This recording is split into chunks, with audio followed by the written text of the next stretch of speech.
Fell Xenologue 6 is upon us, and we are up against Nil in dragon form on the fallen Somniel. You start right next to the boss, but he's on one of the map's many fell sigils, most of which give Nil a buff that reduces his damage taken by 50. Throughout the course of the battle, Nil will sync the section of the map he's standing in, immediately obliterating any unit in the area, and jump to the next fell sigil. If he kills at least 3 units in this way, he will receive a revival stone, and if he kills a corrupted royal not named Rosado, he will gain their class skill.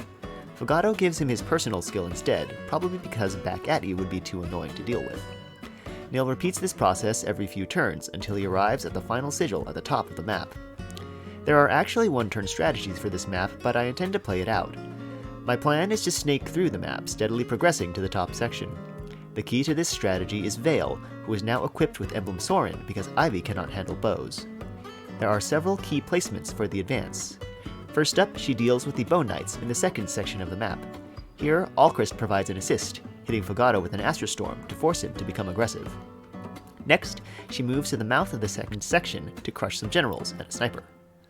After that, she lures out Alcryst, allowing the rest of the team to swoop in to take him down afterward.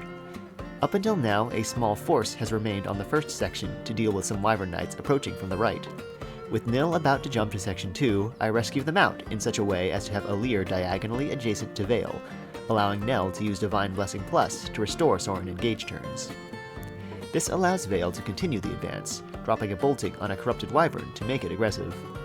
Next, I choose to skip the fourth section because it's too far out of the way for my liking, and the section's royal, Tamara, eventually becomes aggressive on her own, so there's no danger of Nil picking up Sandstorm. Instead, I move Veyle into the fifth section, sticking her in range of multiple Tomahawk users.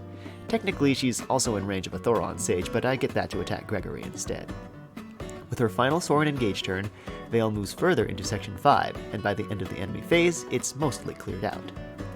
The next step is actually to double back, rescuing Veyle toward the third section and recharging her engage meter with an energy pool I left for this moment. This allows her to deal with Wyvern Knight and Corrupted Wolf reinforcements approaching from the left. The wolves can double her, so I have Alear hang back and engage plus with Rosado, parking her in a woods tile next to Veyle to provide Bond Forger and support bonuses. After this, the battle becomes more of a team effort. Tamara begins advancing, and Diamant, the Section 5 Royal, finally decides to become aggressive, using Veronica to summon Leaf, Roy, Marth, and Celica.